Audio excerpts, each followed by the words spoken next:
Oke, untuk pertemuan kita sudah ke 1, 2, 3, 4 ya kalau nggak salah ya. Pertemuan ketiga sebenarnya di materi ya. Pertama kan hanya, orientasi orientasi dan perkenalan. Sekarang kita sudah di topik berapa ini ya? Topik 3 ya? Masih di topik 2 ya, presentasi.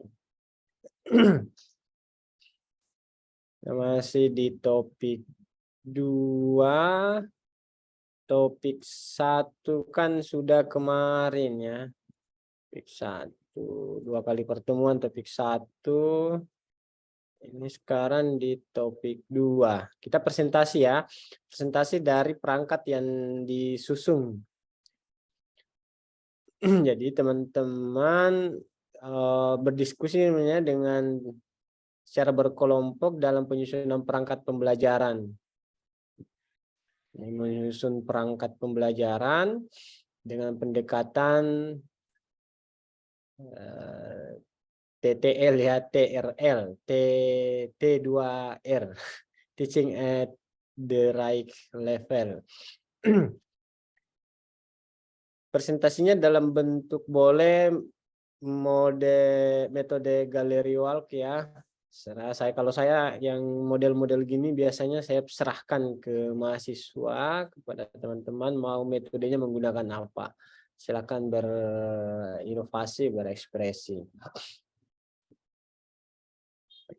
Oke, kalau berapa kelompok ini di ruangan ini? 3 kelompok, Pak. 3 kelompok ya, seharusnya lebih kecil, tapi tidak apa-apa karena waktu juga kita dibatasi.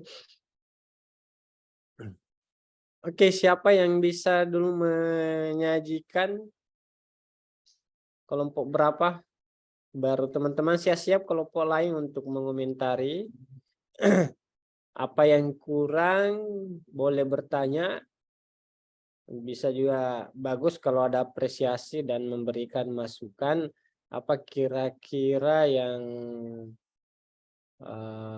perlu untuk dilengkapi, dan tentunya juga teman-teman mengisi lembar kerja yang telah disediakan dan kemudian menulis kesimpulan dari hasil diskusi. Oke, silahkan. Saya persilahkan kepada teman-teman siapa yang dahulu untuk menyajikan hasil dari penyusunan perangkatnya. Perangkat ya? Tidak salah ya kemarin? Betul, Pak, perangkat. Oke, silahkan karena dari perangkat ini teman-teman sekalian untuk pertemuan selanjutnya itu dari hasil perangkat ini teman-teman akan setelah mengisi tentunya LK3 ya, LK3 terakhir nanti itu teman-teman akan melakukan simulasi ya. Jadi tugas proyeknya adalah membuat video simulasi pembelajaran yang nanti akan dilakukan editing minimal 10 menit, maksimal 15 menit. Oke, saya persilahkan dan mudah-mudahan betul-betul perangkat yang teman-teman susun ini kita diskusikan bersama, kita koreksi, kita berikan masukan, jadi betul-betul bisa dimaksimalkan. Kita buat perangkat yang ideal lah. Nanti ya, apakah kita usahakan untuk keterlaksanaannya juga bisa maksimal. Oke, silakan siapa? Kelompok kasih-kasih, Pak. Iya, mantap dong. Kelompok kasih-kasih. Silakan Muhammad Irfan. Satu saja yang mewakili, teman-temannya boleh sebentar menjelaskan, membantu yang ini, yang presentasi. Silakan, siapa yang mewakili Pak Irfan? Tunggu dulu, Pak, sementara di share screen karena saya pakai HP, Pak.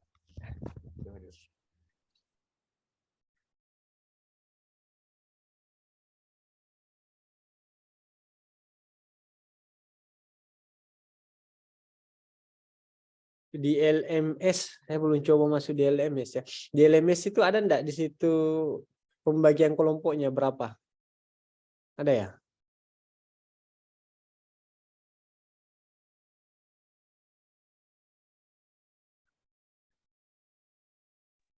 Rata-rata Pak 3 sampai 5 orang saja Pak dalam satu kelompok. Berarti kan kalau misalnya dikasih itu kan 2 kelompok di situ, ya toh? Harusnya.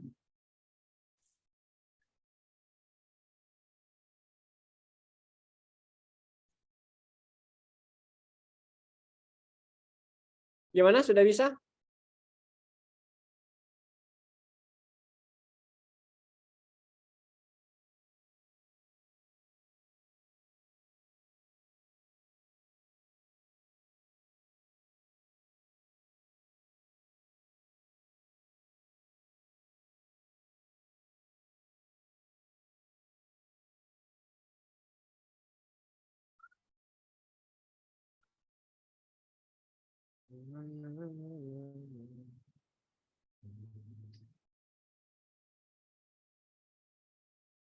Mana Pak Irfan?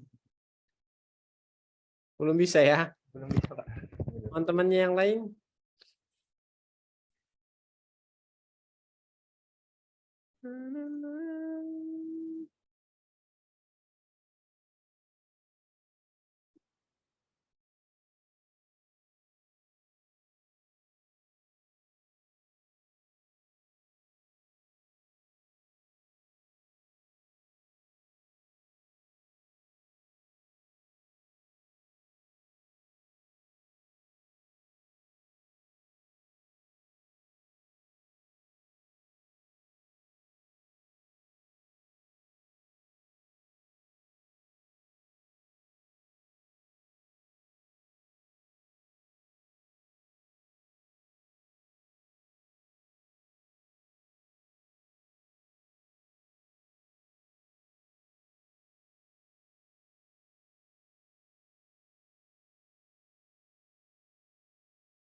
Apa masalahnya nih Pak Irfan? Atau yang lain sambil menunggu juga Pak. Tapi akses untuk share screen bisa ya?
Halo, gimana?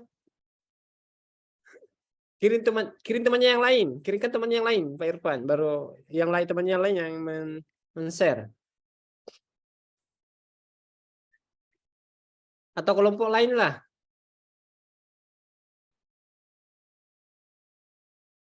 Ini sudah ada LMS-nya ya.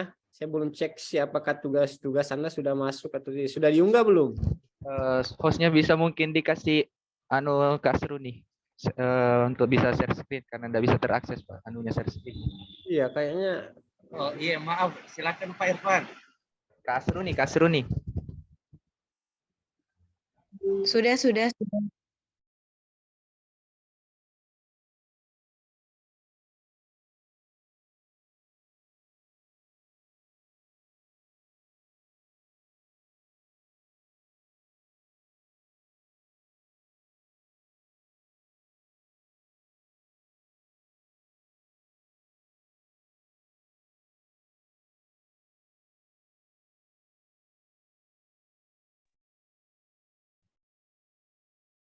Baik, Assalamualaikum warahmatullahi wabarakatuh. Waalaikumsalam warahmatullahi wabarakatuh. Waalaikumsalam warahmatullahi wabarakatuh. Baik, saya perwakilan dari SD Kasih-Kasih. Adapun perangkat yang kami susun di sini yaitu kelas 6 semester 2 tema Bumiku, itu tema 8, subtema 2 Bumiku dan musimnya. Muatannya yaitu bahasa Indonesia dan IPA, pembelajaran pertama, alokasi waktu 4 kali 35 menit. Adapun kompetensinya seperti teman-teman lihat. Kemudian lanjut ke bagian B, kompetensi dasar dan indikator. Bahasa Indonesia yang pertama KD 3.8 menggali informasi yang terdapat pada teks non-fiksi. Adapun indikatornya yaitu menentukan pikiran pokok dan penjelas. Kemudian KD kedua yaitu 4.8 menyampaikan hasil membandingkan informasi yang diharapkan dengan informasi yang diperoleh setelah membaca teks non-fiksi secara lisan, tulis, dan visual. Indikatornya 4.81 yaitu menuliskan informasi yang diperoleh setelah membaca teks non-fiksi secara lisan, tulis, dan visual. Kemudian 4.8.2 yaitu membuat peta pikiran yang berhubungan dengan topik pembahasan. Kemudian muatan IPA, kompetensi dasarnya 3.8 menjelaskan peristiwa rotasi dan revolusi bumi serta terjadinya gerhana bulan dan gerhana matahari. Adapun indikator 3.8.1 yaitu menceritakan kembali peristiwa revolusi bumi dan akibatnya dengan kritis. Kemudian 3.82 yaitu melaporkan hasil diskusi tentang musim. Adapun tujuan pembelajarannya, yang pertama melalui kegiatan membaca teks tentang banjir bukan sekedar bencana alam, siswa mampu menentukan pikiran pokok dan penjelas dengan benar. Kemudian yang kedua, yaitu melalui kegiatan membaca teks tentang banjir bukan sekedar bencana alam, siswa mampu menuliskan informasi yang diperoleh dengan benar. Kemudian yang ketiga, melalui kegiatan membaca teks tentang ada 2, ada 4. Siswa mampu membuat peta pikiran yang berhubungan dengan topik pembahasan dengan jelas. Yang keempat, yaitu melalui kegiatan mendengar teks tentang revolusi bumi, siswa mampu menceritakan kembali peristiwa revolusi bumi dengan jelas. Kemudian tujuan kelima, melalui kegiatan membuat peta pikiran, siswa mampu melaporkan hasil diskusi dengan tepat. Ya, teman-teman bisa lihat di sini sudah kami terapkan keterangan ABCD-nya. Kemudian lanjut ke pemetaan profil belajar peserta didik. Gaya belajar sendiri ada 3, visual, auditori, dan kinestetik. Dan di sini teman-teman bisa lihat gaya belajar visual itu 7 siswa yang memiliki gaya belajar tersebut. Sedangkan auditori itu 8 siswa dan kinestetik itu 7 siswa. Nah, adapun penyediaan media untuk memenuhi kebutuhan belajar peserta didik, visual sendiri kami menyediakan media berupa gambar, kemudian pemenuhan auditori menyediakan media berupa speaker dan perekam suara. Dan untuk kinestetik sendiri, kami menyediakan media berupa kertas dan pewarna. Adapun materinya, teks bacaan tentang banjir bukan sekedar bencana alam. Kemudian teks kedua, bacaan kedua berjudul ada 2, ada 4. Dan yang ketiga yaitu revolusi bumi. Pendekatan saintifik, IPEK, metode tanya jawab, diskusi, ceramah, pendengaran dan penugasan, model project based learning. Kemudian langkah-langkah kegiatan pembelajaran, kegiatan pendahuluan sendiri terdiri dari 7 langkah. Yang pertama melakukan pembukaan dengan salam dan dilanjutkan dengan membaca doa, menyerukan janji siswa, menyanyikan lagu. Itu termasuk pengelolaan diri, mengelola emosi dan fokus kesadaran diri. Yang kedua, guru mengajak peserta didik menyanyikan lagu nasional Satu Nusa Satu Bangsa. Seperti yang kita ketahui bahwa menyanyikan lagu wajib ini tentu harus dilakukan di setiap awal pembelajaran. Kemudian yang ketiga yaitu guru mengecek kehadiran seluruh peserta didik dan membuat kesepakatan kelas. Kemudian yang keempat, guru melakukan apersepsi dengan mengaitkan materi sebelumnya dengan materi yang akan dipelajari. Yang kelima, guru mengajak peserta didik untuk menyerukan yel-yel atau tepuk semangat. Ini salah satu juga yang baru yang harus diterapkan dalam RPP. Kemudian yang dicantumkan maksud saya. Yang keenam, guru menyampaikan tujuan dan materi pembelajaran. Yang ketujuh, guru menyiapkan media berupa gambar, stiker, teks, bacaan. Di sini diferensiasi kontennya. Kemudian kegiatan inti PJBL sendiri itu sintaksnya terdiri dari beberapa fase. Fase pertama, pertanyaan mendasar. Siswa menyimak penjelasan yang diperdengarkan guru melalui speaker tentang banjir bukan sekedar bencana alam. Kemudian yang kedua, guru meminta siswa mengemukakan gagasan utama dari teks yang diperdengarkan melalui speaker. Yang ketiga, siswa mengamati gambar bencana alam berupa banjir. Yang keempat, siswa bersama guru melakukan kegiatan tanya jawab terkait bacaan yang diperdengarkan. Apa yang dibahas dalam teks yang didengar, apa saja informasi pokok yang terdapat dalam teks yang didengarkan. Kemudian yang kelima, siswa menyimak penjelasan yang diperdengarkan guru melalui speaker. Ini untuk materi teks kedua tentang revolusi bumi. Kemudian yang keenam, siswa bersama guru melakukan kegiatan tanya jawab terkait bacaan yang diperdengarkan. Di sini ada kegiatan menanya lagi apa yang dibahas dalam teks, apa saja informasi pokok yang terdapat di dalam teks yang didengarkan. Kemudian fase kedua, mendesain perencanaan produk. Membentuk kelompok yang terdiri dari 5 anggota yang heterogen. Di sini collaboration-nya. Yang ke-8 itu guru membagikan LKPD kepada setiap kelompok. Yang ke-9, guru membagikan bahan, diantaranya kertas, spidol, lem. Fase ketiga, menyusun jadwal pembuatan. Guru dan siswa membuat kesepakatan waktu 25 menit untuk bekerja sama menyelesaikan proyek secara berkelompok. Fase keempat yaitu monitoring. Melalui kegiatan berkelompok, siswa terlibat aktif secara keseluruhan dalam mengerjakan peta pikiran dengan membaca petunjuk yang tertuang dalam LKPD, baik meliputi kegiatan menulis, menggambar, atau menyampaikan gagasan dalam kelompok. Di sini diferensiasi prosesnya. Kemudian yang ke-11, guru memantau keaktifan siswa selama melaksanakan proyek, memantau realisasi perkembangan, dan membimbing jika mengalami kesulitan.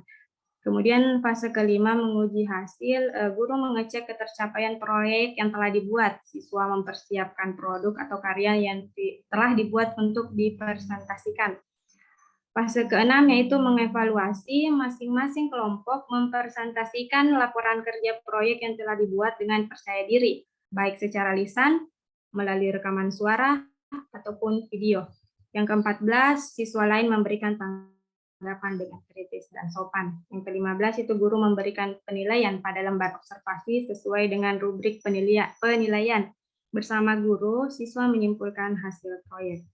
Adapun kegiatan kerjasama siswa dengan orang tua, yaitu membaca teks non-fiksi tentang revolusi bumi dan menuliskan kata kunci yang ditemukan. Kemudian masuk ke kegiatan penutup. Di sini siswa bersama guru menyimpulkan pembelajaran. Siswa mengerjakan soal evaluasi pembelajaran. Kemudian guru dan siswa melakukan refleksi. Kemudian guru menginformasikan dan mengingatkan kepada siswa untuk membaca materi pada pertemuan selanjutnya. Guru menutup pembelajaran dengan memberikan pesan moral, dan kegiatan pembelajaran ditutup dengan berdoa bersama dipimpin ketua kelas. Adapun medianya gambar, stiker, alat perekam, kertas, dan pewarna. Sumber belajarnya buku guru tema 8 kelas 6 dan buku siswa tema 8 kelas 6. Buku tematik terpadu 2013 revisi 2018. Penilaiannya di sini ada 3, afektif itu berupa non-tes, observasi, kognitif tes, meliputi pilihan ganda, psikomotor non-tes atau unjuk kerja.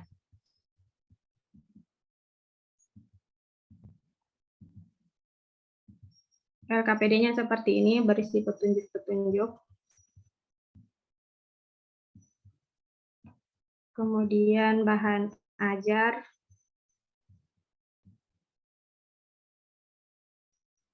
Tentang revolusi bumi.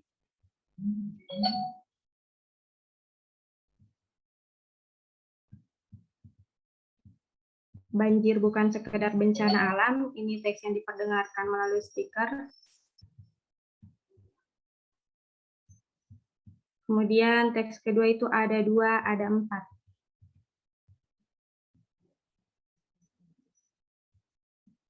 Kemudian evaluasi yang terdiri dari pilihan ganda, yaitu terdiri dari 15 soal.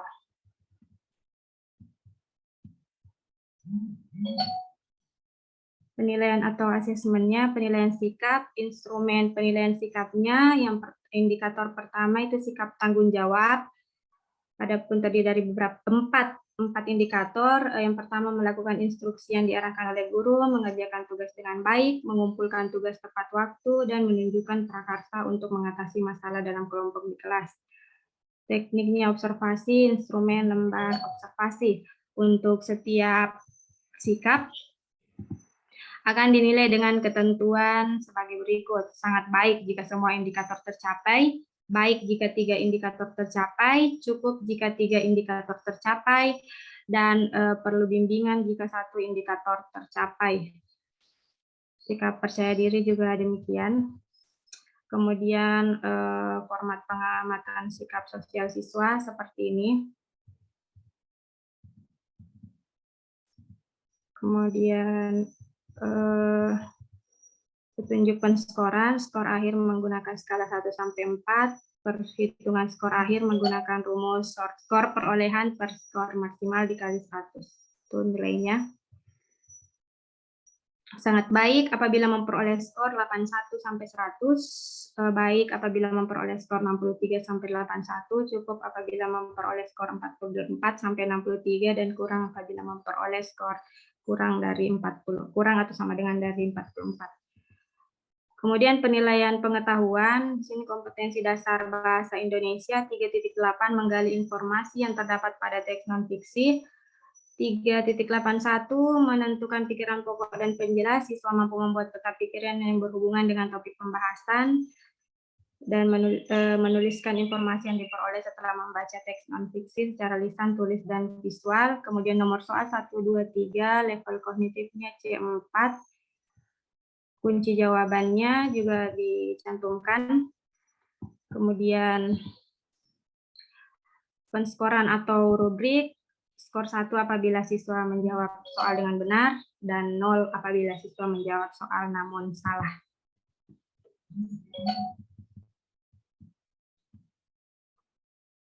Kemudian di nomor soal 4, 5, 6, 7, 8, 9, 10 itu C2.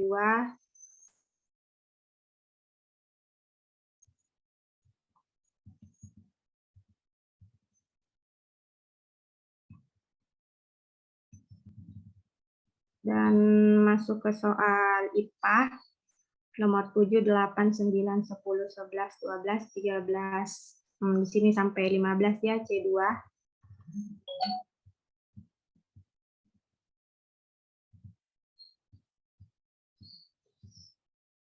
Nilai akhirnya itu skor perolehan dibagi skor maksimal dikali 100. Kemudian lanjut ke penilaian keterampilan, KD Bahasa Indonesia menggali informasi yang terdapat pada teks non-fiksi. Kriteria keterampilan dalam menuliskan informasi dalam peta pikiran sangat baik, memperoleh skor 4, yaitu siswa terampil mengolah hasil diskusi dengan menuliskan informasi kalimat yang jelas, baik apabila siswa cukup terampil dalam mengolah hasil diskusi dengan menuliskan informasi kalimat yang jelas, cukup baik apabila siswa kurang terampil dalam mengolah hasil diskusi dengan menuliskan informasi kalimat yang jelas, dan perlu pendampingan apabila siswa tidak terampil dalam mengolah hasil diskusi dengan menuliskan informasi kalimat yang jelas. Kemudian penilaian keterampilan kedua itu keterampilan dalam mendesain peta. Di sini sangat baik apabila siswa terampil membuat peta pikiran dengan sangat menarik, baik apabila siswa terampil membuat pikiran dengan menarik, dan cukup apabila siswa terampil membuat peta pikiran dengan cukup menarik. Perlu pendampingan apabila siswa tidak terampil membuat peta pikiran dengan menarik. Ya, itulah perangkat yang kami susun. Apabila ada pertanyaan, saran atau masukan, saya persilakan. Maaf, saya kembalikan kepada moderator dulu. Irfan.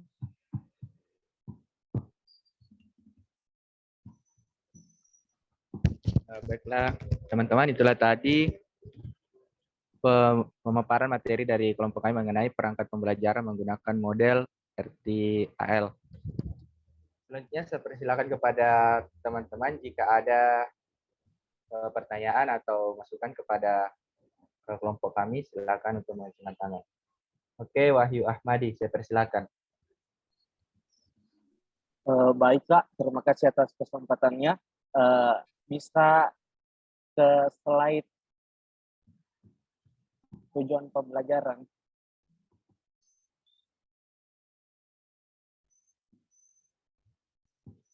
Maaf ya saya potong. Tadi saya chat di kolom chat di share ini anunya, di share perangkatnya supaya teman-teman bisa memperhatikan lebih detail. Ya Pak, sudah. Jadi sudah ya. Oke, thank you. Lanjut. Baik. Nah, di sini saya dari dulu ingin bertanya sih juga tentang rumus dalam pembuatan tujuan pembelajaran ini. Nah, untuk bagian degree-nya ini kan ada dengan benar, ada dengan jelas, dan ada dengan tepat. Kapan kata-kata itu kita bisa pakai dalam rumusannya? Contoh ya, pada poin 1, melalui kegiatan membaca teks tentang banjir, bla bla bla, dengan benar. Kalau misalnya kita ganti juga dengan tepat, kita ganti dengan jelas. Maksudnya, apakah ini sesuai apa ya? Apakah ada khusus misalnya kapan kita gunakan dengan benar, kapan kita gunakan dengan tepat, atau kapan kita gunakan dengan jelas? Maaf jika suara saya begini karena di sini hujan deras banget. Terima kasih. Oke, terima kasih atas pertanyaan dari saudara Wahyu. Bagaimana Pak, ditampung dulu atau masih ditunggu pertanyaan selanjutnya?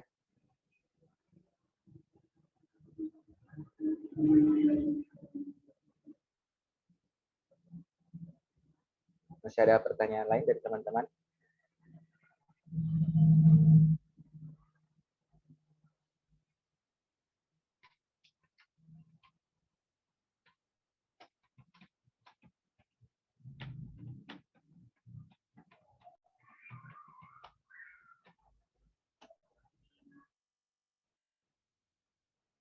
Ilmayanti, saya persilakan.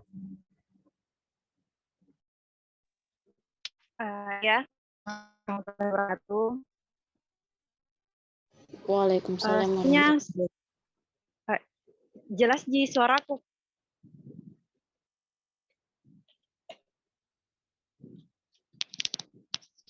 Jelas Kakak.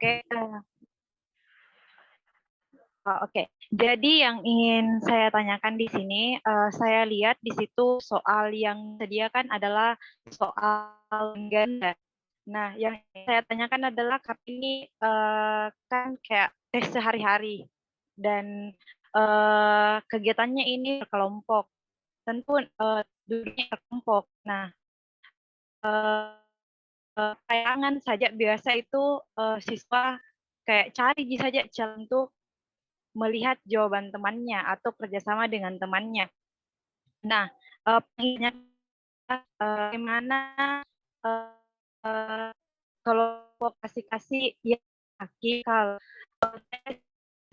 pilihan data dapat mengukur pengetahuan siswa itu.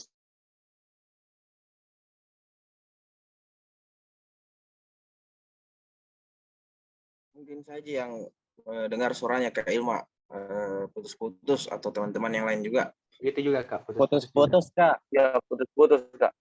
Ulang.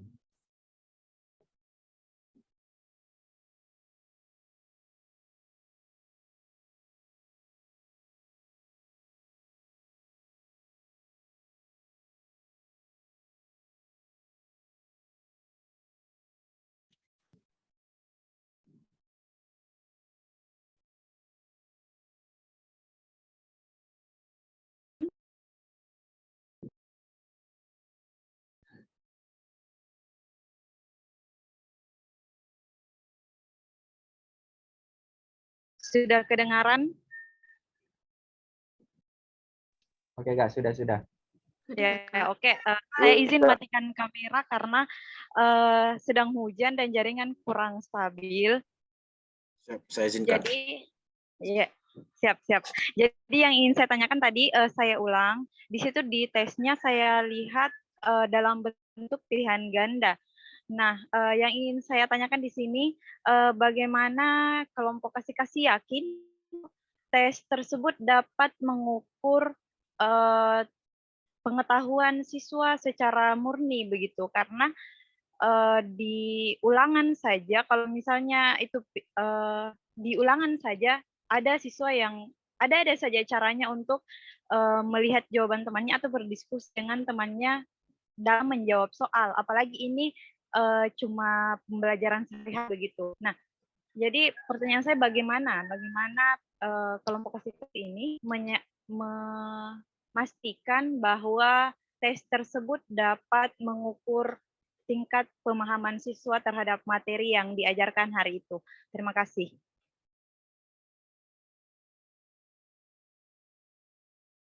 Oke, terima kasih pada saudara Ilma.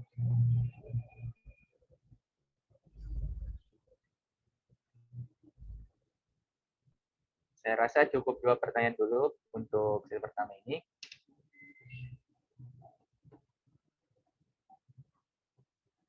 Bagaimana dari teman-teman sudah jelas tadi pertanyaannya?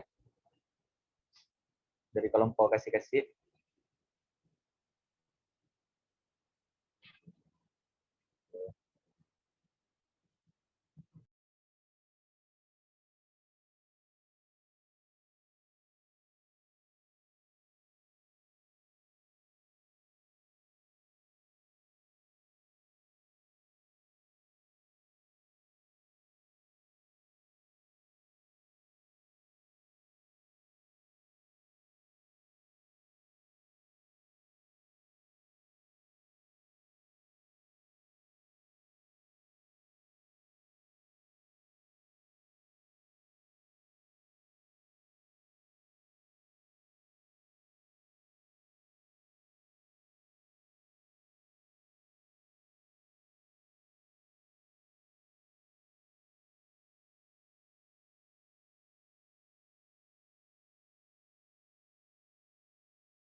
Kenapa berhenti?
Halo. Saya Kak, pertanyaan pertama dari Kak Wahyu. Oke, baiklah Pak. Ya, Kak, saya persilakan kepada Pak Musyawir untuk menjawab pertanyaan dari Saudara Wahyu. Jadi pertanyaannya kurang lebih seperti ini ya. Jadi penggunaan kata pada degree itu untuk mengukur itu kapan digunakan kata benar, tepat, dan lain sebagainya. Jadi yang pertama kita harus tahu dulu itu pada kerangka tujuan pembelajaran tersebut dulu. Jadi kita harus mengetahui kerangkanya terlebih dahulu. Kalau kita menggunakan perangkat tujuan pembelajaran itu harus sesuai dengan kerangka yang telah dibuat pada kegiatan sebelumnya. Misalkan melalui kegiatan membaca teks otomatis, kita akan beralih ke selanjutnya mampu menentukan pikiran pokok dan penjelas dengan benar. Artinya dengan benar ini dia dapat menuliskannya. Kalau kita menggunakan kata dengan jelas, otomatis siswa itu dia menyebutkan atau dia melafalkan hal tersebut. Contohnya saja juga pada penggunaan kata dengan percaya diri. Kita menggunakan hal tersebut ketika kita akan mengetahui dulu apa kegiatan yang dilakukan oleh siswa tersebut sebelumnya. Jadi harus terkait antara kegiatan yang dilakukan dengan degree-nya. Misalkan kalau kita menggunakan kegiatan yang tidak bersinggungan dengan degree-nya, itu untuk mengukurnya itu kurang tepat. Artinya dalam penggunaan degree ini harus sesuai dengan kegiatan atau kegiatan sebelumnya sehingga dapat mengukur lulusan atau keluaran dari apa ya, dari tujuan pembelajaran tersebut. Contohnya saja dalam hal ini, ketika kita menggunakan kata tepat dengan benar, kalau kita kaji dari segi bahasa ya, menurut KBBI, di sini kata tepat itu berkenaan dengan konteks dengan waktu. Sedangkan penggunaan kata benar dan salah itu berdasarkan dengan kaidah-kaidah. Jadi contohnya saja kita lihat pada perangkat pembelajaran di sini, kita lihat pada poin nomor 5, tujuan pembelajarannya itu melalui kegiatan membuat peta pikiran, siswa mampu melaporkan hasil diskusi dengan tepat. Artinya tidak ada kaidah yang mengatur bahwasanya bagaimana bentuk dan model peta pikiran itu. Jadi siswa bebas berkreasi, tapi dalam konteks peta pikirannya itu melalui isinya itu tentang diskusi yang telah dibuat sebelumnya. Jadi untuk mengukur bahwasanya ini benar atau tidak itu tidak ada, tapi siswa itu melakukannya dengan tepat. Beda dengan kita menggunakan kegiatan membaca teks. Kita lihat dengan tujuan pembelajaran yang pertama melalui kegiatan membaca teks tentang banjir, bukan sekedar bencana alam, siswa mampu menentukan pikiran pokok dan penjelas. Wah, di sini sudah tentu bahwasanya pikiran pokok dan kalimat penjelas dalam kalimat itu sudah ada kedahnya bahwasanya inilah yang tepat. Sedangkan peta pikiran itu dari segi kreasi siswa itu bebas mengkreasikannya seperti apa karena tidak ada kaidah atau aturan yang mengatur tersebut. Jadi itu perbedaan penggunaan kata benar dengan tepat. Itu saya kaji berdasarkan kajian bahasa KBBI yang saya riset sebelumnya. Mungkin kurang lebihnya seperti itu. Kalau dari saya, mungkin ada teman-teman dari kelompok kami yang ingin menambahkan. Terima kasih Pak Keren. Kamu Syawir atas jawaban dari pertanyaan Saudara Wahyu. Saya kembalikan dulu kepada Saudara Wahyu, apakah jawabannya sudah diterima atau masih ingin ditanyakan kembali kepada Saudara Wahyu? Saya persilakan. Baik, jadi berdasarkan yang disampaikan oleh Kak Musawir bahwa untuk menentukan degree dalam tujuan pembelajaran harus memerhatikan condition-nya. Ya, jadi jawabannya sangat mantap, keren. Terima kasih Kak. Oke. Jangan siapa tahu ada pikiran lain ya dari Pak Wahyu, siapa tahu ada ide lain, tidak sepakat dengan Pak Musyawir ya.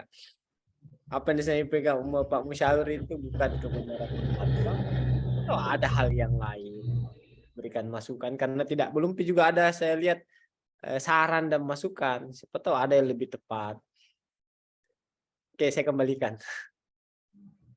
Baiklah, kepada teman-teman lain, apakah ada yang ingin masukan saran atau pertanyaan kembali ditanyakan kepada kelompok kami mengenai jawaban yang dari pertanyaan Saudara Wahyu tadi?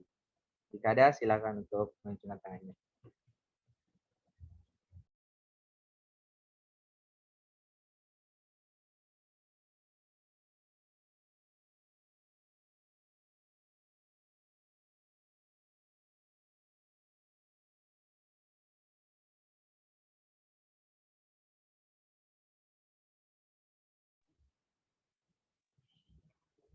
Saya rasa sudah cukup jelas mengenai pertanyaan pertama dari Saudara Wahyu tadi.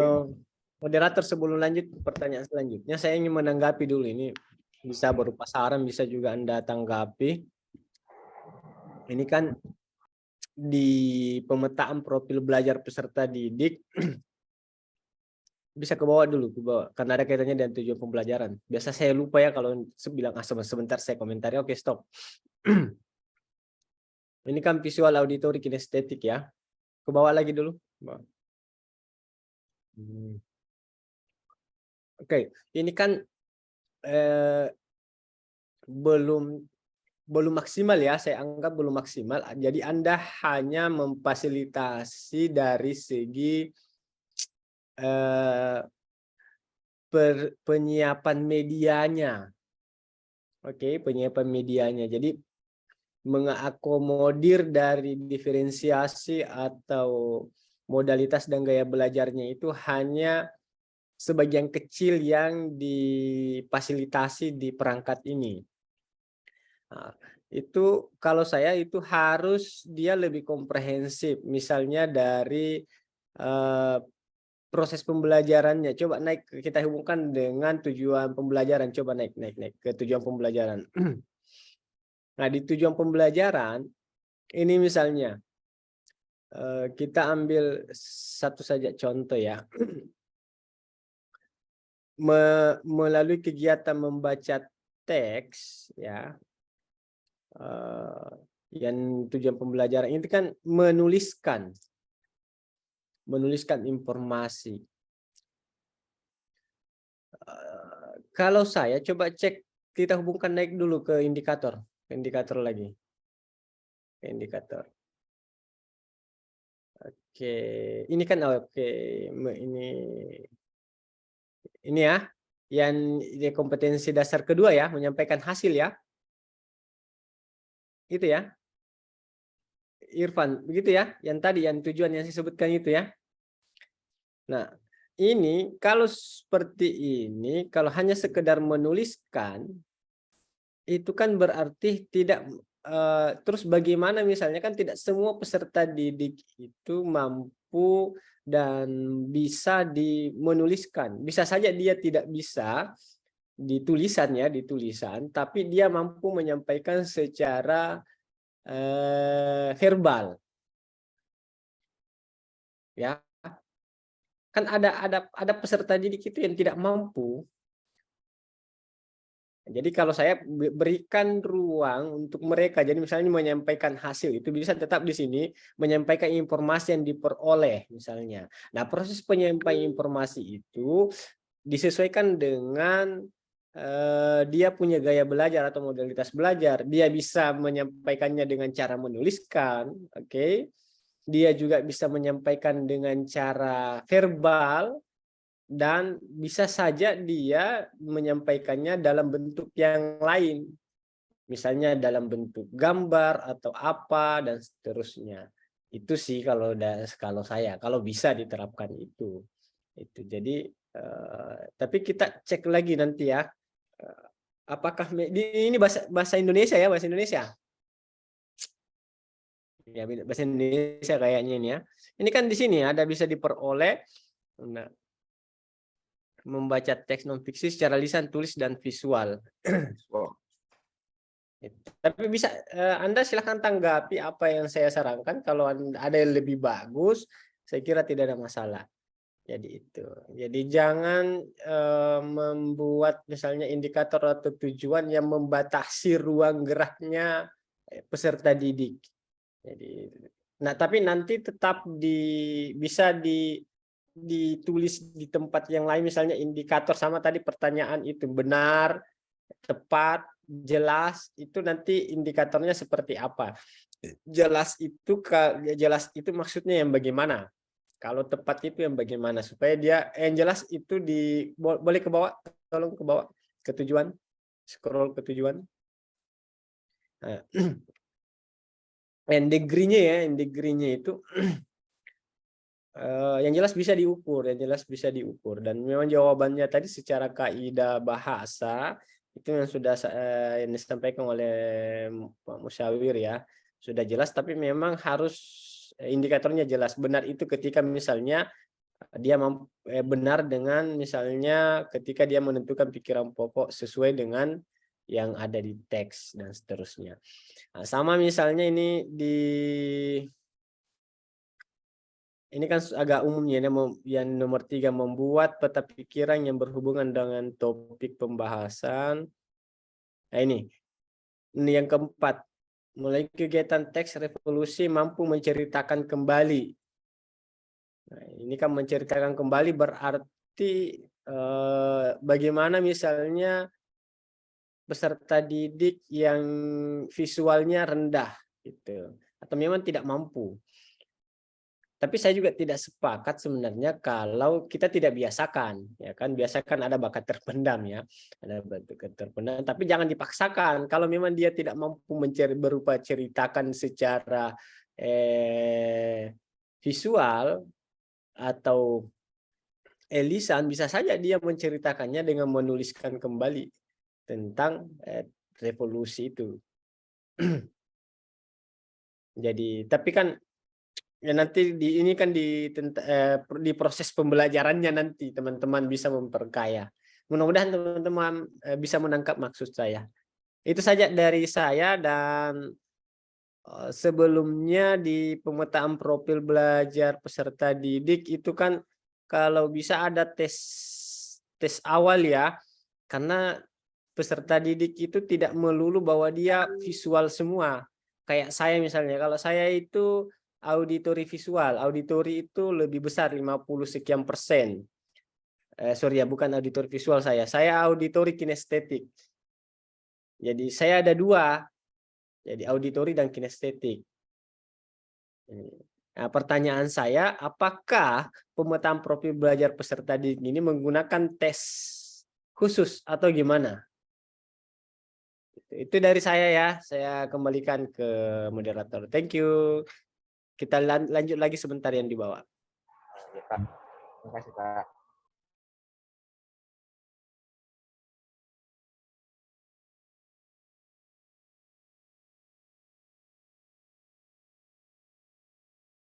Silakan dijawab yang kedua tadi, ya, pertanyaan kedua untuk saya. Kalau Anda mau tanggapi silakan, tapi setelah yang pertanyaan kedua.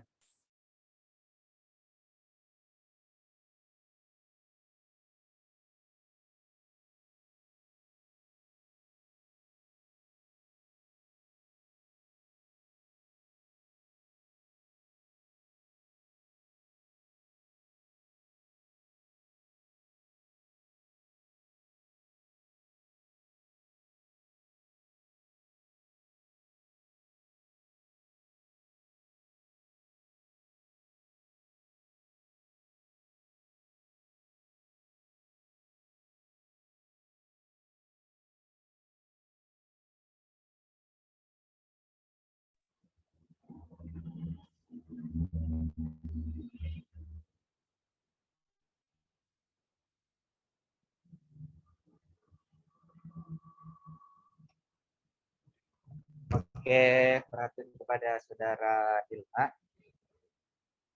Saya akan mencoba menjawab pertanyaan dari Saudara Ilma yang mengenai pertanyaan itu, bagaimana kelompok kasih memastikan bahwa tes pilihan ganda itu dapat mengukur tingkat pengetahuan peserta didik.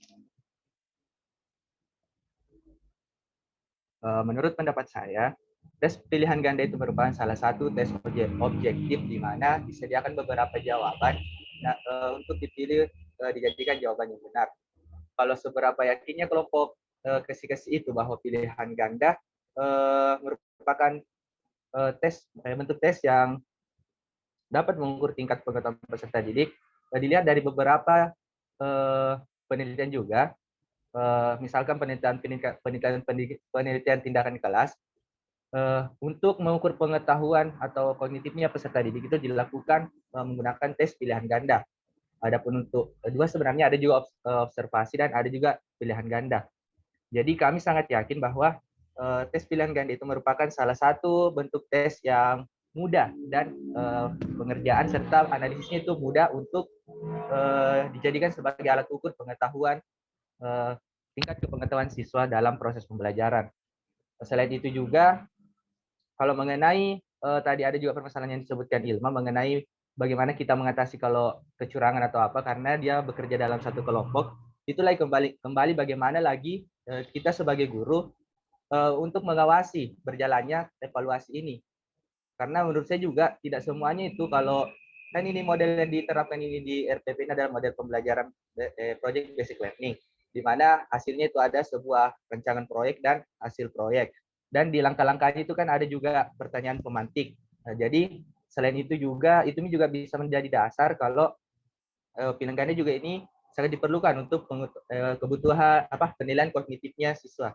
Terima kasih. Mungkin ada jawaban dari teman-teman yang lain. Saya persilakan. Jadi saya tambahkan sedikit ya Pak Irfan. Jadi dari penjelasan Pak Irfan di sini dari pilihan ganda ya. Yang pertama, pilihan ganda merupakan opsi untuk mengetes atau mencari level kognitif siswa itu yang menggunakan indikator yang sangat mudah, karena ketika pilihan jawabannya siswa itu sudah salah, otomatis dia tidak mendapatkan skor seperti itu. Itu perbedaannya dengan menggunakan isian. Mungkin menjadi kelebihan, tapi di satu titik lain juga menjadi kelemahan di sini ya. Dan juga dari penggunaan pilihan ganda ini, dan juga dari penggunaan pilihan ganda ini sebenarnya bukan menjadi satu acuan untuk penilaian, karena kami di sini artinya penilaian kognitif itu saja di sini bukan hanya itu toh yang diukur, tapi masih ada aspek-aspek lain untuk mengukur itu. Apabila aspek kognitifnya itu berbanding terbalik dengan keterampilannya, otomatis bisa diragukan bahwasanya hal seperti ini. Jadi guru pasti pahamlah bagaimana kondisi kelasnya, guru pasti pahamlah bagaimana kemampuan dari peserta didiknya, apa yang cocok dan apa yang pantas untuk diberikan kepada peserta didiknya. Jadi dalam hal pemberian pilihan ganda di sini itu kembali lagi kepada kompetensi gurunya juga, kata Pak Irfan juga saya tambahkan di situ. Bahwasanya bagaimana mengawasi dan menanamkan bahwasanya pilihan ganda ini akan menjadi opsi yang paling baik, dan juga siswa itu artinya guru di sini menjadi apa? Semacam pengawas begitu. Artinya baguslah dalam mengawasi, dan juga harus ditanamkan kepada peserta didik bahwasanya ketika kita melakukan yang namanya contek mencontek itu hal yang tidak baik. Dan juga di sini penggunaan pilihan ganda itu akan mudah sekali diingat oleh peserta didik. Misalkan, oh saya ingat ini ada pilihannya ini tadi ini di sini. Oh saya pilih yang ini deh. Itu kemungkinan skornya juga di situ akan lebih mudah diingat daripada kita penggunaan isian. Mungkin setelah pilihan ganda itu akan diberikan tes isian, itu akan lebih baik ya untuk mengukur, karena untuk tes awal seperti ini bagusnya kita menggunakan pilihan ganda. Mungkin ya kurang lebihnya seperti itu dari saya. Ada dari kelompok teman kelompok kami mungkin ada yang ingin menambahkan, kurang lebihnya mohon dimaafkan ya. Oke, menambahkan. Terdengar suara saya? Jelas Kak, lanjut nih. Oke. Menambahkan mengenai pilihan ganda.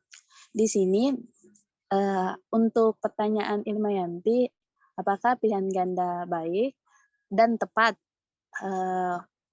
Apalagi ketika nanti ada kecurangan, toh? Menurut saya, menurut kelompok kami di sini perlunya pengkondisian awal sebelum memulai tes. Pengkondisiannya di sini seperti memberi.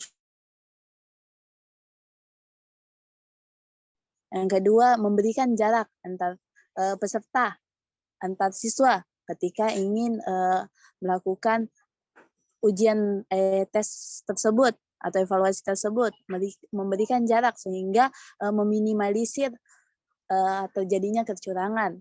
Yang ketiga, guru itu peka.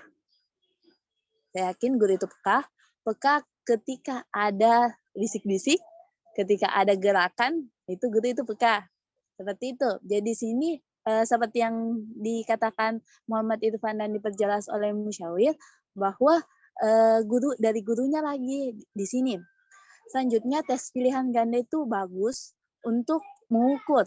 Apalagi ketika di saat akhir itu siswa itu sudah ingin pulang. Karena kan di sini evaluasinya di akhir pembelajaran. Siswa itu ingin pulang. Jadi agak kurang lah untuk menulis. Agak kurang lah untuk menulis panjang, menulis misalnya kalau isian lah ada soalnya baru disuruh lagi jabarkan jawabannya di situ, agak kurang lah dibanding memilih. Dan di sini dengan tes pilihan ganda bisa menjadi bahan acuan untuk pembelajaran berikutnya. Di sini kan kita tahu ketika siswa dominan di materi sini, jawabannya kan dominan di sini, maka kita tahu bahwa siswa itu lebih kuat. Misalnya di bagian musim, siswa lebih kuat di situ. Oh, di sini siswa lebih lemah. Ketika ada soal seperti ini muncul, siswa lebih lemah. Nah, seperti itu. Siswa mudah terkecoh di sini dibanding di bagian sini. Jadi itu sebagai salah satu bekal kita untuk pembelajaran berikutnya. Jadi inilah fungsinya evaluasi di akhir. Terima kasih. Itu tambah dari saya. Saya kembalikan kepada moderator. Baiklah. Bisa menambahkan moderator? Ya, silakan.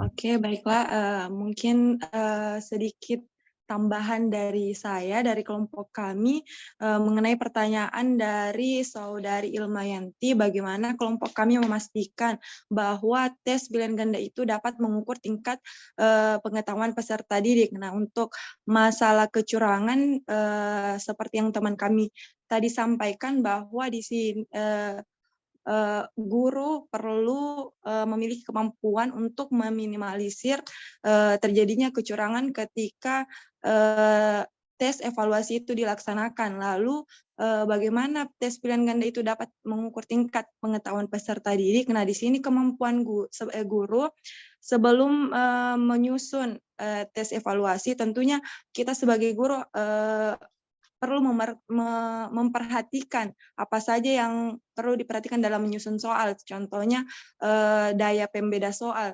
Nah, daya pembeda ini berfungsi untuk mengeco. Nah, jika seorang siswa betul-betul menguasai materi dengan baik, maka siswa tersebut tidak akan terkecoh untuk memilih jawaban dari pilihan-pilihan yang disajikan. Mungkin itu saja dari saya. Saya kembalikan kepada moderator.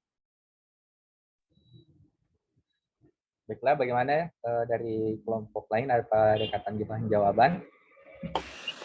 Saya boleh tambahkan sedikit, Kakak Irfan. Silakan.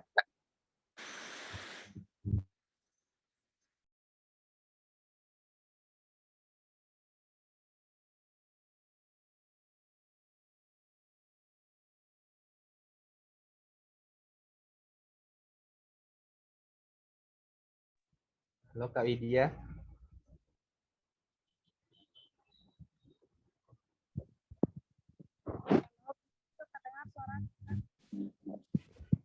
Jelas? Terdengar nih Kak? Oke, bagus Kak. Silakan.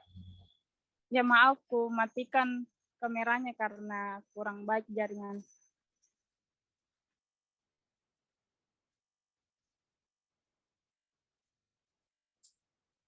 Ya baik, sedikit tambahan dari saya terkait pertanyaan dari Kakanda Ilmayanti.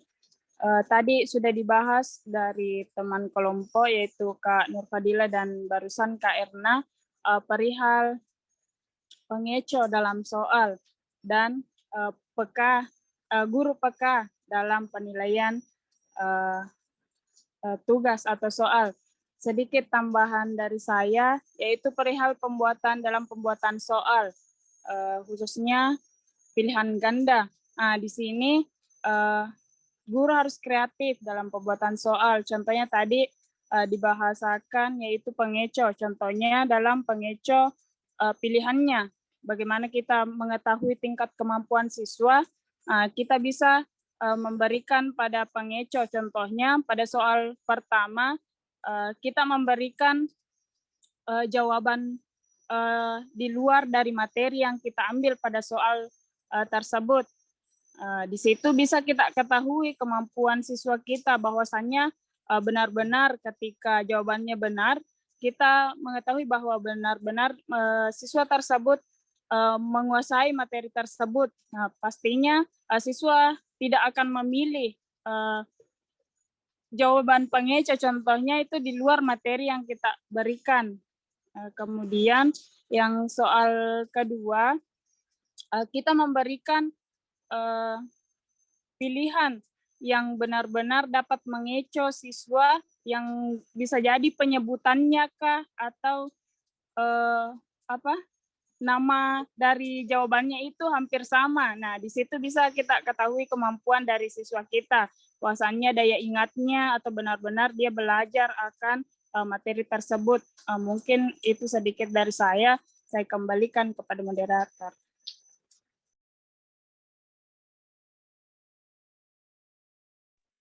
Oke, baiklah. Terima kasih atas jawabannya. Saya rasa sudah cukup ya untuk jawaban dari pertanyaan Saudara Ilma. Saya kembalikan ke Saudara Ilma.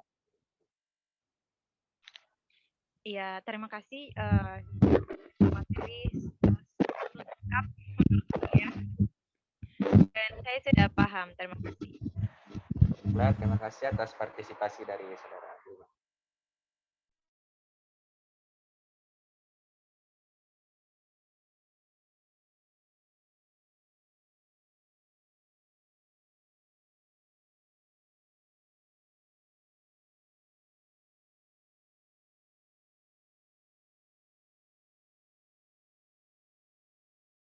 Mohon maaf Pak, tadi kan ada pertanyaannya.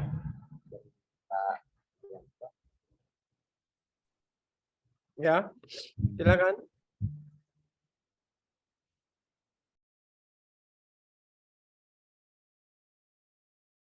Sebelum dilanjut ya Mas Irfan, saya ingin menanggapi, saya hanya ingin mereview kembali teman-teman tentang asesmen ya. Kalau dia tes uraian itu kan ada dua jenis ya. Ada namanya tes uraian terbatas. Mudah-mudahan sudah dapat ini ya di di prinsip pengajaran dan asesmen efektif di efektif 1 di semester 1. Pernah dapat enggak? Misalnya tes uraian itu ada dua, tes uraian terbatas dan tes uraian tertutup. Tes uraian tertutup dan tes uraian terbatas. Pernah? Kalau yang saya pernah dengar tertutup. Jadi maksudnya kalau tertutup, sedangkan kalau yang terbuka itu tergantung pemahamannya siswa bagaimana. Iya. Kalau contoh.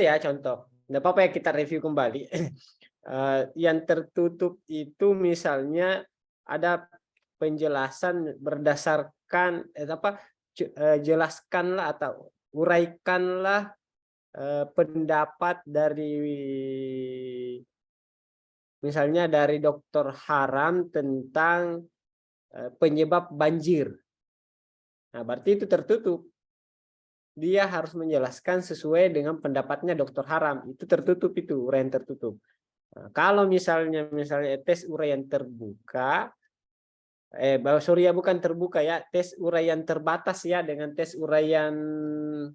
uraian bebas, yang terbatas itu tadi ya, boleh juga dimaknai dengan tertutup, yang TUT, tes uraian terbatas atau tes uraian tertutup.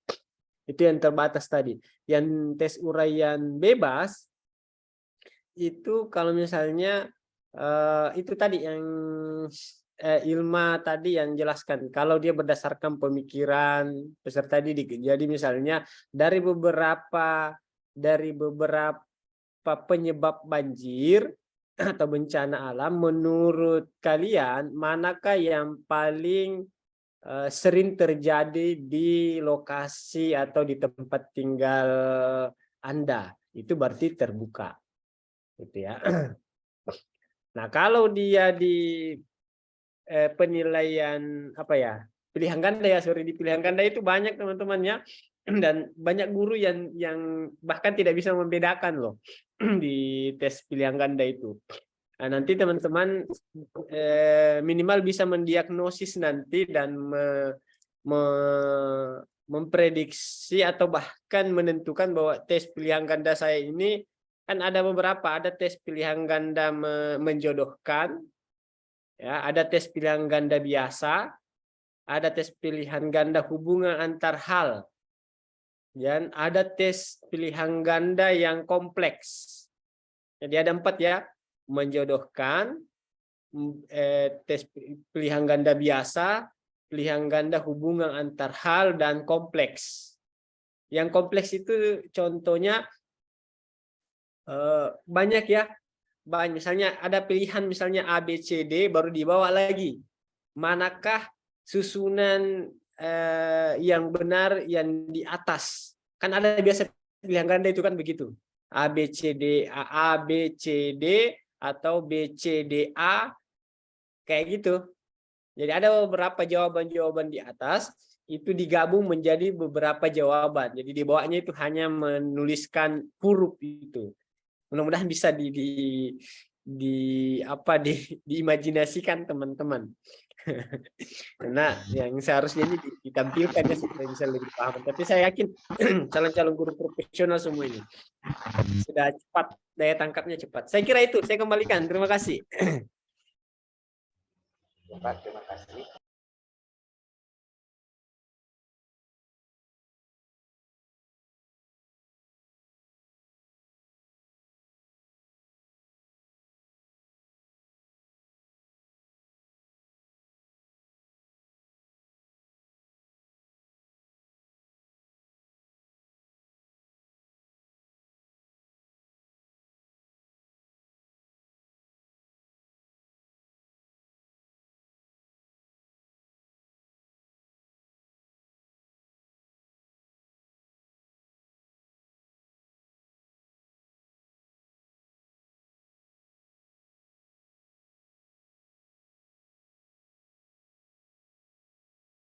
Di sini sudah pernah saya bagikan link tes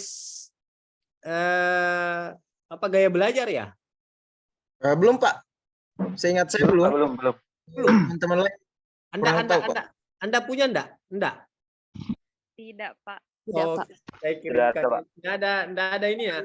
Tidak ada. Anda bahkan bisa tes. Saya sudah awalnya itu menganggap bahwa saya itu auditori. Ternyata setelah tes itu saya auditori kinestetik. Nanti saya kirimkan di kolom chat.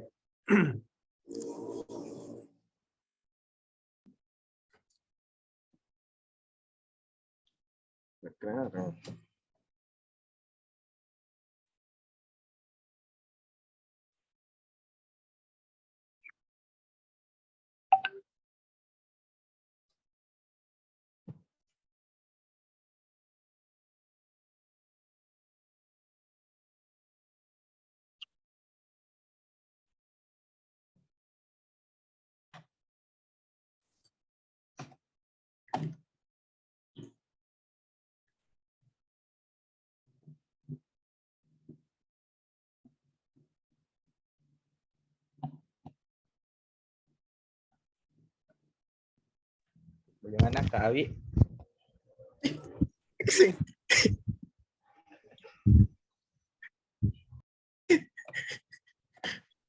Kenapa saya? Aku tahu saya. Dulu. Astaga.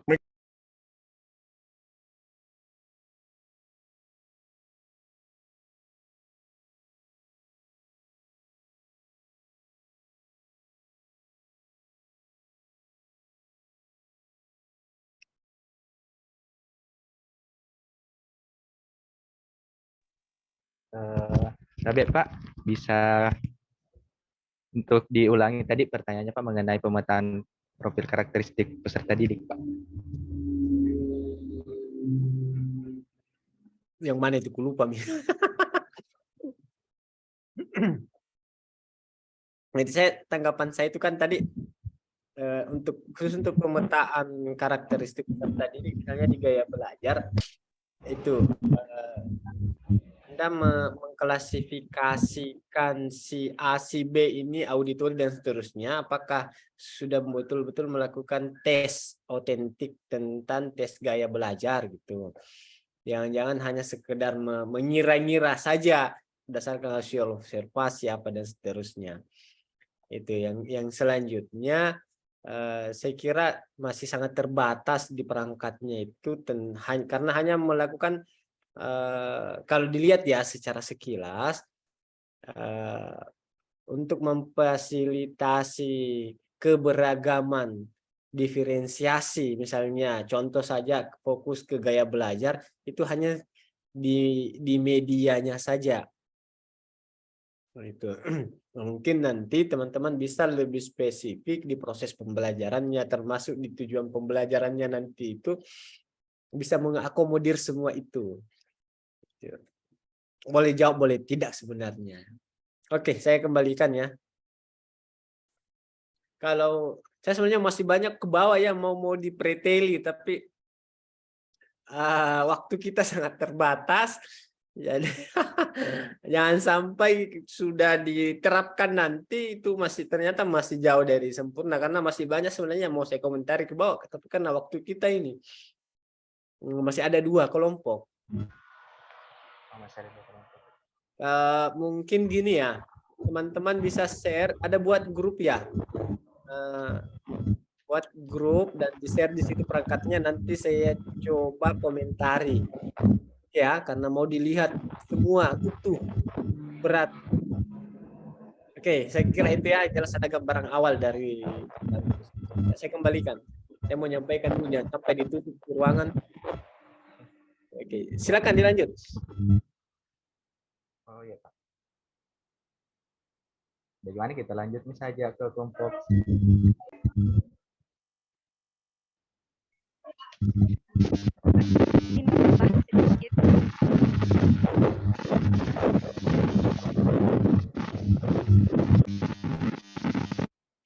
Nanti ketutup ki Bapak Kak di kampus. Mepet di waktunya juga kalau kelompok lain yang presentase. Ya. Refleksi. Refleksi dulu.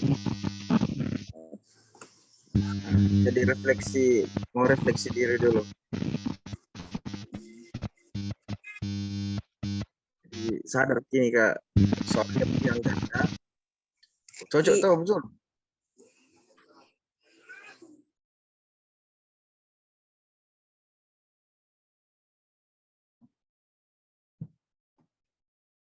Nggak jadi deh.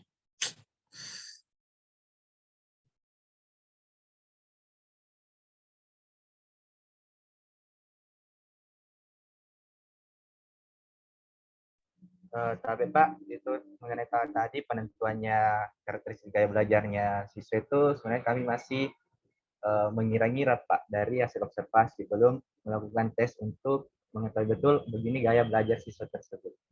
Itu, Pak. Oke.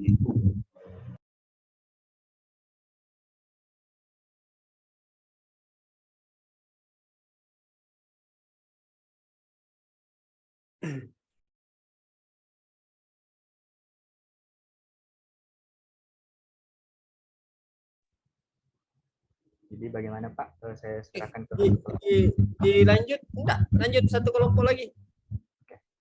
Terima kasih atas perhatian dari teman-teman. Itulah tadi pemaparan kelompok kasih. Ada yang saya kirim itu ya ke siapa itu, bisa dikirim ada saya kirim tes gaya belajar di KTV. Oh ya Pak. WA-nya. Ya baik Pak. Baiklah, saya lanjut. Terima kasih atas perhatian dari teman-teman. Wassalamualaikum warahmatullahi wabarakatuh. Waalaikumsalam warahmatullahi wabarakatuh. Waalaikumsalam. Lanjut kelompok berikutnya.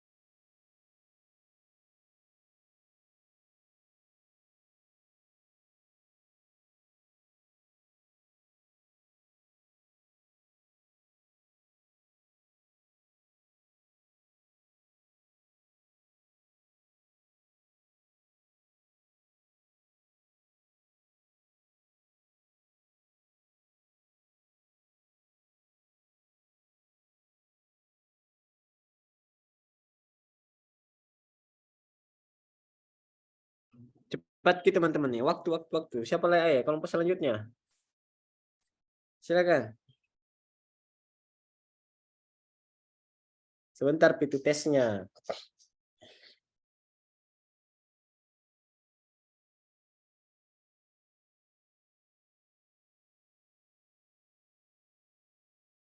Tadi kasih apa lagi setelah ini?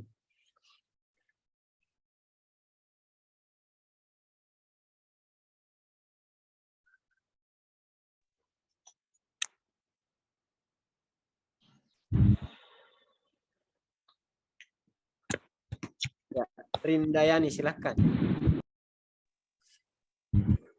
Maaf Pak, maksudnya yang belum presentasi itu Pak, kelompok kasih satu, kelompoknya Kak Wahyu.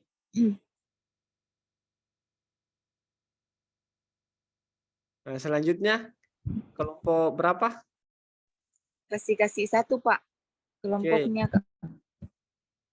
Silakan. Siapa yang mau jubir atau yang share screen?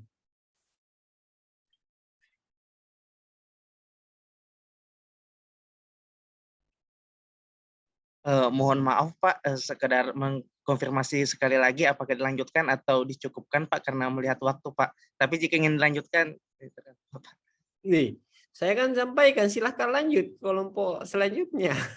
ya Pak. Tunggu Pak, saya sabar Pak Musawir, masih panjang. Saya ini yang paling kayaknya yang paling singkat ini 3 SKS tapi 1 jam sih.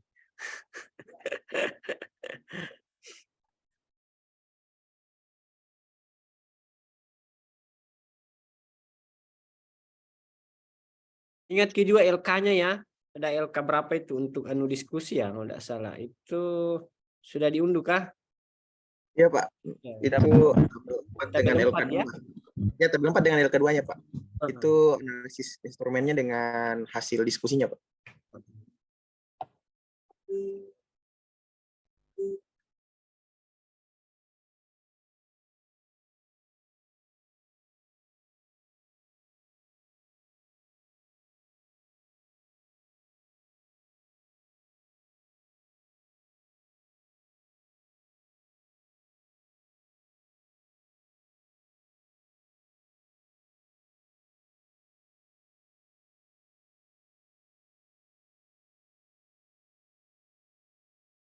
Belum ada anu ya WA grup di ruangan ini, Dik?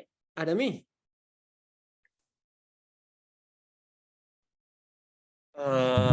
Untuk mata kuliah Bapak belum Pak. Ya, Mas, kalau bisa buat di situlah, karena biasa saya malas sih buka LMS. Jadi nanti mau periksa apa baru biasa saya buka.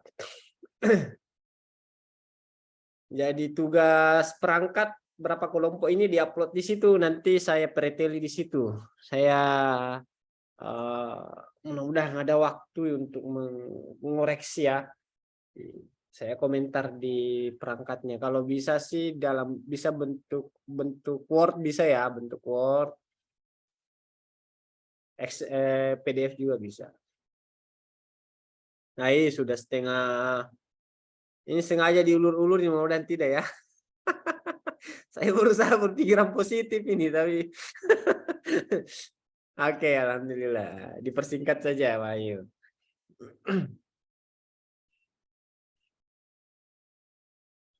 Weh, Cendre Malino, center Pak. baik, Assalamualaikum warahmatullahi wabarakatuh. Di sini kami dari kelompok 2 SD Impres Kasih 1 waktu PPL 1. Jadi itu nama lokasi sekolah waktu PPL 1 Pak. Di sini kami akan mempresentasikan perangkat pembelajaran yang kebetulan ini merupakan hasil kerja kelompok kami yang diambil dari salah satu perangkat teman kelompok kami, Siska, Nur Awaliyah. Ya, apakah Ibu Nur Awaliyah masih kondisinya kondusif?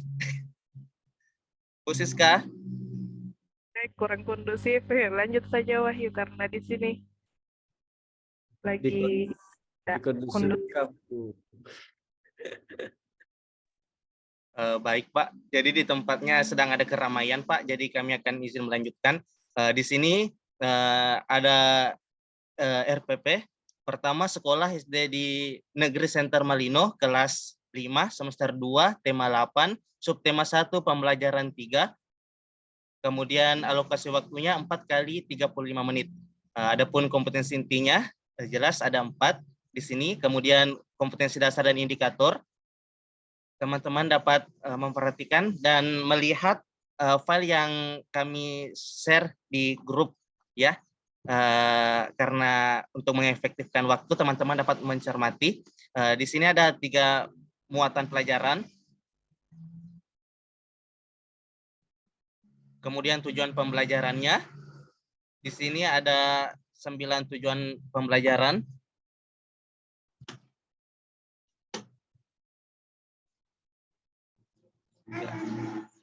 Materinya, di sini ada sejarah rumah Beta Nguluk Palin, keberagaman budaya bangsa di wilayah Indonesia, dan jenis usaha dengan mengelola sumber daya alam. Sedangkan metode dan model yang digunakan, pendekatannya saintifik, model cooperative learning, metode ceramah, diskusi, penugasan, dan tanya jawab. Untuk kegiatan pembelajarannya, alokasi waktunya sebanyak 15 menit, intinya 110 menit, dan penutupnya 15 menit. Sedangkan untuk alat bahan, media, dan sumber belajar yang digunakan, adapun alat LCD, spidol papan tulis, bahan, kertas, media PowerPoint, dan video, sumber belajar, buku siswa kelas 5, tema 8, lingkungan sahabat kita. Sedangkan untuk Pak Wahyu, tapi ke atas dulu, saya langsung dulu anunya Kak, karena kayaknya tidak ada waktu untuk diskusi, nanti di pertemuan selanjutnya baru kita diskusikan. Ini Tabe kayak tadi di kelompok yang pertama kasih berapa itu? Dikasih misalnya yang tadi yang apa sintaksnya atau pembelajarannya. Itu kan kasih ke kolom-kolom misalnya di mana fase-fase, termasuk misalnya pendekatan TPACK-nya di mana, di situ apa pendekatan yang dipakai supaya jelas toh. Bisa ke atas pendekatannya apa dipakai. Ini nih kan, oh kooperatif ya, saintifiknya. Kalau saintifik di mana di situ. Oke ya, dan diperjelas juga fase sintaksnya kalau dia cooperative learning. Ini juga mohon maaf, cooperative learning tipe apa itu? Cooperative learning banyak. Ada ratusan tipe. Ada jigsaw, ada state, ada banyak ya. Jadi cooperative learning tipe apa? Dan seterusnya ya. Jadi nanti diperbaiki dulu ini ya. Pak Wahyu ya. Untuk gaya belajarnya ada di atas kayak yang tadi. Belum, Pak. Belum. Hah? Halo, belumnya? Belum, Pak. Diperbaiki saja dulu. Oke. Nah, jangan ini yang diupload ya, jangan diupload di grup nanti untuk saya preteli. Itu ya, teman-teman. Begitupun misalnya untuk kelompok yang belum tampil. Oke? Dipaham? Halo, responnya. Paham, Pak. Oke. Baik, Pak. Baik, Pak. Oke, kalau begitu ya sudah. Saya kira itu dulu ya. Terima kasih Pak Wahyu sudah mau tampil di stop share. Stop share. Oke. Anakmu itu Pak Jusman, kukira masih jomblo. Bukan Pak, bukan. Kemanakan? Iya, aja itu Pak. Tidak apa-apa. Kenapa mesti malu? Bukan Pak. Itu pada yang pertama. Anaknya yang pertama dari istri yang pertama itu Pak. Kan biasa ya, ada juga istri yang tidak diakui oleh negara toh, tapi diakui oleh agama. Kan bisa. Tidak Pak, belum Pak, belum. Belum yang kedua kali. Belum istri Pak, baru Iswan. Iswan ya. Jadi teman-teman ini calon suami andalan sudah terbiasa dengan anak kecil kalau memang betul-betul masih jomblo. Oke, mohon maaf teman-teman, waktu kita sangat terbatas, jadi kalau bisa sebenarnya di modul itu pakai galeri ya, galeri apakah itu untuk presentasinya, dan itu pun sebenarnya antar kelompok kecil biasanya itu per break room lah Pak, break room. Tapi karena saya kira ini lebih efektif langsung. Nah, jadi teman-teman juga untuk ke depan kalau diskusi itu harus lebih banyak berkomentar, termasuk kalau ada yang saya sampaikan dan menurut ibu bapak lagi, teman-teman tua sekali, teman-teman anggap pendapat atau argumentasi saya itu tidak rasional atau ada yang berbeda dengan bacaannya atau referensinya teman-teman, silahkan dikonfrontasi. Ya, konfrontasinya bukan konfrontasi yang gimana ya. Jadi bisa Pak, kayaknya dari teori dan buku ini atau penjelasannya dosen yang lain itu agak berbeda dengan penjelasannya Bapak. Gimana menurutnya? Karena di dosen lain itu seperti ini. Itu enak, bagus ya. Jadi karena ilmu pengetahuan itu biasa interpretasi dari masing-masing orang itu biasa beda-beda. Itu jadi supaya diskusi kita lebih hidup lah. Dan pesan saya terakhir, teman-teman jangan menyia-nyiakan waktunya ya. Maknai hidup ini setiap detik. Jangan melakoni atau menjalani proses PPG Prajab ini dengan keterpaksaan ya. Dengan terpaksa untuk misalnya Vicon, terpaksa untuk ikut Zoom. Tapi enjoy, dan ini adalah panggilan panggilan jiwa untuk bisa lebih memaksimalkan lagi dan meningkatkan lagi dan memperbaiki kualitas pendidikan kita. Itu. Ini adalah tugas mulia teman-teman sekalian. Jadi apapun yang kita lakukan Zoom dan proses di PPG ini itu insya Allah akan dicatat oleh Tuhan ya. Nah, saya kira itu dan mudah-mudahan berkah. Dan kalau ikhlas Ki, insya Allah akan cepat dituai. Oke, thank you. Ada lagi, Pak Musawir? Aman Pak. Aman ya. Oke, boleh kalau misalnya Anda di Makassar atau jalan-jalan di Makassar atau yang domisili di Makassar atau kos di Makassar, kita ngopi-ngopi, enggak usah khawatir kalau mau BSS boleh, mau ditraktir boleh. Oke, thank you ya. Boleh. Buat anunya ya, buat secepatnya Pak Wahyu ya, buat ki grup atau teman-teman yang lain yang diamanahkan. Itu Bu Lilis sudah pegang lima anunya, kepalanya kayaknya sudah pusing atau gimana ini? Tidak Pak, sakit kepala begini. Oke, thank you teman-teman, makasih banyak atas perhatiannya. Mudah-mudahan pekan depan kita bisa lebih maksimalkan waktunya. Jadi tolong pas pukul 16.00 sudah kita mulai. Oke, sudah standby semua, sudah masuk semua di ruang Zoom. Hari ini masih ada 2 orang ya yang tidak hadir. Oke, kita ambil gambar dulu, silakan. Oke. Untuk absensi saya juga ya. Baik Pak, izin saya mengambil screenshot untuk slide.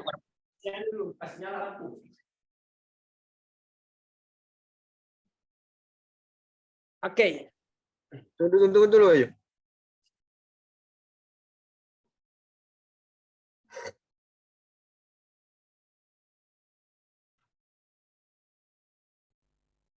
Mana nih? Kasih kianu. Kode. Hitung Ki Wahyu, sakit bibir senyum. Oke, untuk slide satunya 1, 2. Ya, tunggu sebentar saya paste.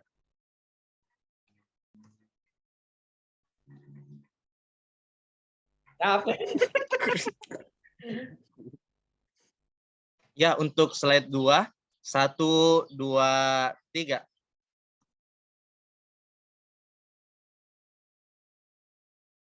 Siapa yang di belakangnya Nur Hikmah itu? Oke, dikirim ya Mas Wahyu ya, dikirim ke grup atau apa untuk absensi saya. Oke, thank you teman-teman. Saya izin lab, sehat Ki semua. Assalamualaikum, selamat sore.